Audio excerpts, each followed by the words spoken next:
longtime friend and racer, Jeff Zwart. This has been a special collaboration, and we wanted to do this modern day Zoom call with you to get your feedback on how you're fresh off the racetrack from Willow Springs right now, are you not?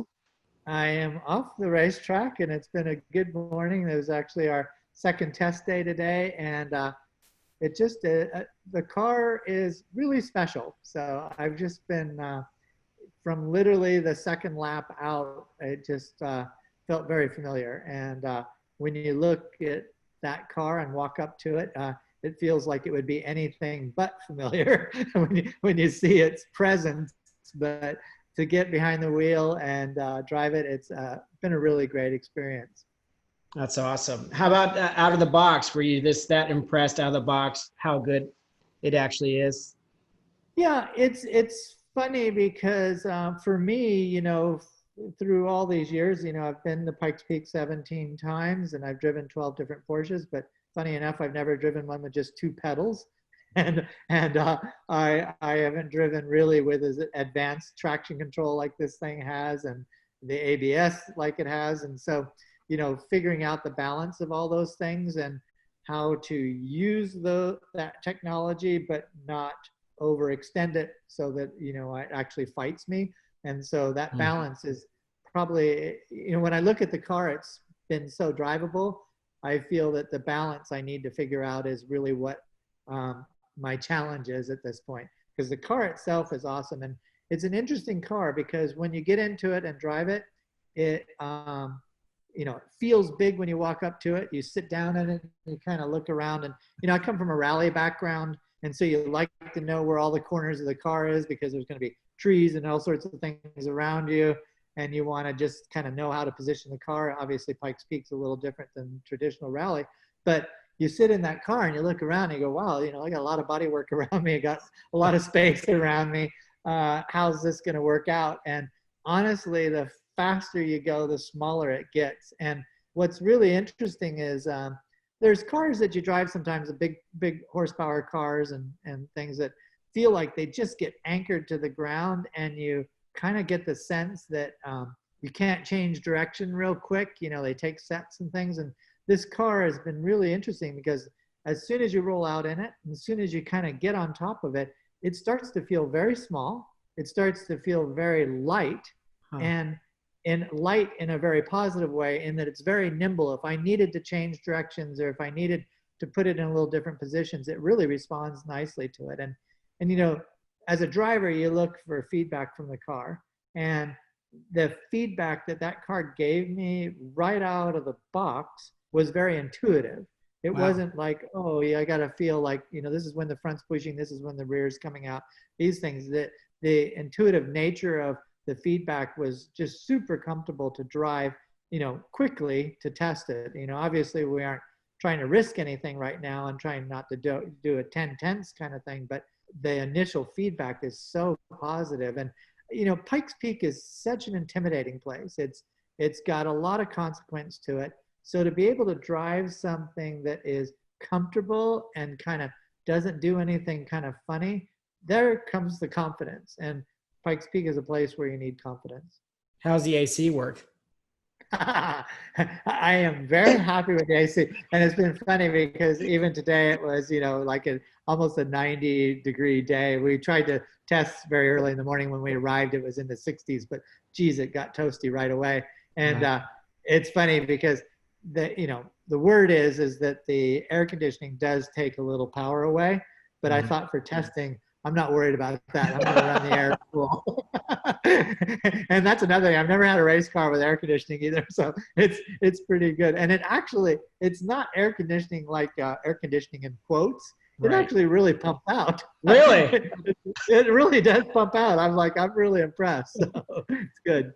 So Jeff, this is your second time in the 935 with testing. Can you walk the audience through a little bit of, obviously you're getting familiar on the first day of testing. Now this is the second day of testing and doing suspension adjustments. So can you walk us through that process of what you were doing and trying to accomplish today? Yeah, it's interesting when we test because the good news is I've been to Pikes Peak so many times that I really understand the road and the dynamics of it, and it's unique. It's not 2.5 mile road course where we go through 12 miles, 12 turns, and every minute and 34 seconds or something. This is something that is unique the whole way, and you only get one run at it. It's 156 turns. It finishes at 14,115 feet. All winter long, the road is getting beat on by tons of snow, and then it thaws out in the springtime, and all of a sudden the road had a dip in it last year, and this year it's got a rise in it. It really moves around a lot. So it's very unique compared to a traditional road racing circuit. So I use that knowledge of what Pikes Peak is like to apply it to what we test. But obviously the road course we're on is not something that's exactly Pikes Peak, certainly not the altitude or things like that. But I try to replicate things so that at least our pace, our development of suspension, of getting it so it works in something that is a little bumpier, a little tighter, a little twistier, these kinds of things. So you look for those nuances, and it's an interesting place because the grip levels are constantly changing, and so you kind of need to be in a range where your car can respond very well to the transitions in grip level and transitions in smoothness. That's fascinating. I mean, I think unless you've been on the mountain and driven the mountain, it changes so radically during the day from morning to afternoon, and at different stages of the mountain. It's different ecosystems. And like you said, every year with the weather in the winter, the road changes. So really hard to fathom how organic the process is because you're fighting everything driving the car up the mountain. Yeah, it's interesting because like I said, you aren't going into a race where there's pit stops to adjust things, and you don't get a second chance on the next lap to do better. It's one winding road ahead of you, and you need to make it all count. And it's a standing start for you. So that idea that you're rolling out of a standing start, the road surface can be quite cold. Certainly your tires can be cold, even though you've used tire warmers on them. Maybe you've sat at the start line for 15 minutes and suddenly your tires are back down to being cold. So we put all of this knowledge into our testing so that we're trying to replicate as much of the sequence to the point that I do a standing start, on the racetrack. And then I do try to just drive 10 minutes, hopefully as quickly as I can, and kind of look at that sequence as being something like replicating Pikes Peak. And that whole nature of just leaving the line with no practice, no warm up, no nothing, that's, right, a little bit opposite of the way we test because we're just going round and round all the time. But you have to have it in the back of your mind. What's it like to leave the line without really any knowledge except for the fact that it's going to change in front of you constantly all the way up? And that setup on the car is so important in that, to make that work for you. No better man that's done it so many times as yourself in the modern era. And your long track record of driving Porsches up the mountain, you've driven some stunning livery Porsches and stunning Porsches. How does this rank up there? I mean, this is a unique opportunity, obviously, for what the car is.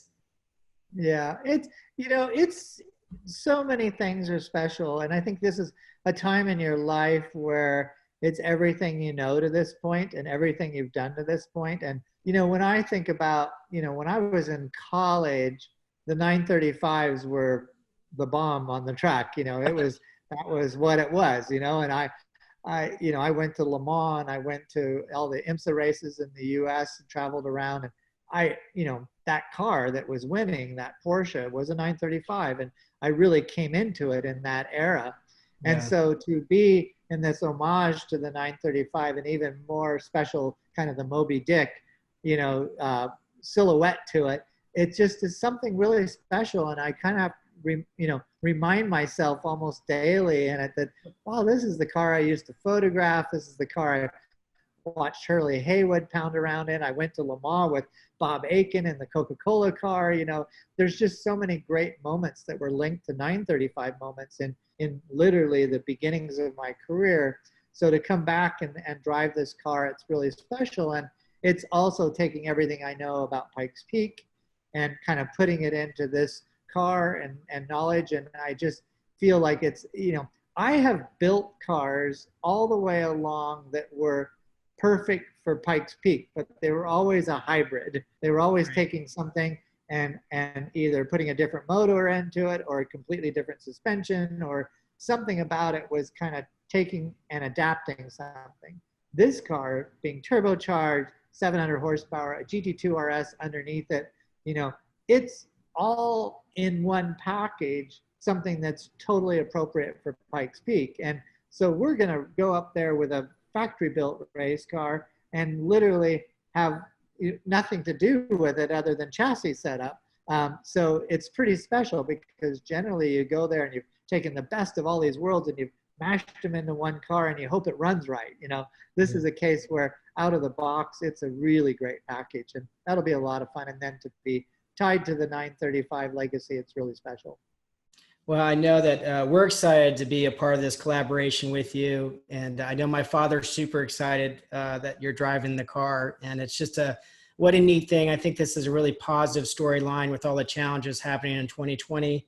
And this is something to really just look forward to in the next month. I mean, it's right around the corner. So pretty surreal. Yeah, even when you say it's right around the corner, my stomach jumps a little bit. You know, it's kind of like, you know, I don't really have much intimidation to the mountain. It's just coming back into the race week, you know, kind of thing. You know, you think about it all year and then all of a sudden it's here. And it's a funny race because, you know, we practice in the mornings and we spend so much time on the mountain pre-dawn and crazy hours. And then you get done with that and then you kind of mess around with the car the rest of the day. It's kind of a blur the whole week that you're there. And every day is a little bit like Groundhog Day, getting up early in the morning and going off into the darkness to watch the sunrise on one of the most beautiful mountains in the world while you're driving. So it's pretty special. Yeah. Is there a different, I've seen you vintage race in Monterey many times, and I've seen you race, of course, in Pikes Peak in our previous sponsorship packages, and it's been a special thing to see. Is there something different about Pikes Peak that morning of the race? I mean, I've seen you go and sit in the trailer and kind of get focused. Obviously, you have to get your mind right in a different level, I would suspect, than any other race. Yeah, it's an interesting race because, like I said earlier, there's no warm up, you know, and you just need to go out and be on it. You know, I used to just, I'd put a note on the dashboard to just remind me to attack. You know, it's like you just don't want to sit back on your heels and leave the line. You know, you need to be on your toes and lean forward and just going to make the best of it. You know, there's always that first few corners of figuring it out, you know, what the surface is like, what the car's like, but yet you just can't give away too much there. And so there's the difference in it. You know, traditional road racing, we'll usually do 2 or 3 laps even before the flag falls, you know. Yeah. And so this case, you really got to be kind of on it. You know, for me this year and in the last few years, I've been coaching for Porsche Motorsport in the GT4 Club Sport class, and so that part has been really good for me actually, because while I haven't raced the last couple of years, I've been explaining to multiple drivers every single day how I approach it, what the nuances of the mountain are. And if anything, a few things that maybe weren't so ingrained in my mind are really ingrained now after all of those days of coaching. So this year I'll be applying my coaching to the Porsche Motorsport program and applying my own knowledge, obviously, to our program and getting the 935 up the mountain. But it's fun because I've always said, you don't go dabble at this mountain. You don't, you know, take part in it in a halfway manner. So to be fully immersed with Porsche Motorsport coaching, fully immersed in driving this absolutely awesome car, right. That's what it takes. You know, it really is a kind of a 24-hour-a-day situation for that week of just gathering information. The information that you have when you leave that line is what it's all about. You don't go to the mountain and turn into the first left turn and say, I'm going to make this up as I go. this is something, it better roll out in front of you all 156 turns at any moment. You know, you've just got to see that play through your head at any moment. Yeah.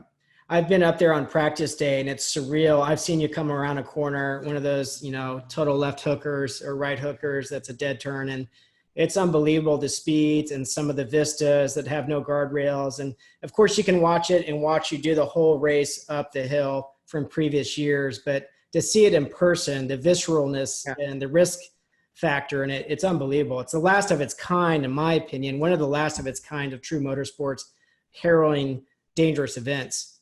Yeah, it really is. I mean, it's a spectacular, think about it. If that road laid flat on the ground with 156 turns in, it'd be the best road you've ever driven down. And then you combine it with the fact you start at 9,000 feet and you drive up this edge of this mountain far above where even a tree grows.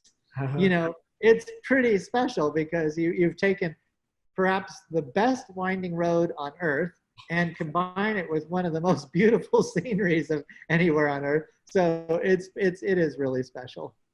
Wow.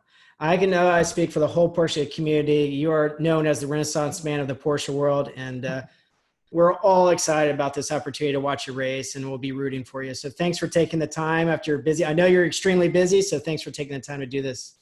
Oh, no, thanks for having me. And thanks to your dad and to all the RoadScholars team for the support. I mean, like I said, you know, this is a culmination of so many things and so many influences. And I think that it's really extra special to share it with a great organization like you have and a great family like you're from. So thanks, very special. Thank you. The feeling is mutual. The feeling is very mutual. Yeah. And of course, Terry, I can't wait to see her on race day and, you know, give her hugs and, you know, we're all we will. She's always in the difficult position of waiting at the bottom of the mountain, but she'll be there. So we'll see. Well, thanks again and have a great rest of your day. Thank you. Same to you, Cam. Enjoy. Thanks, Jeff.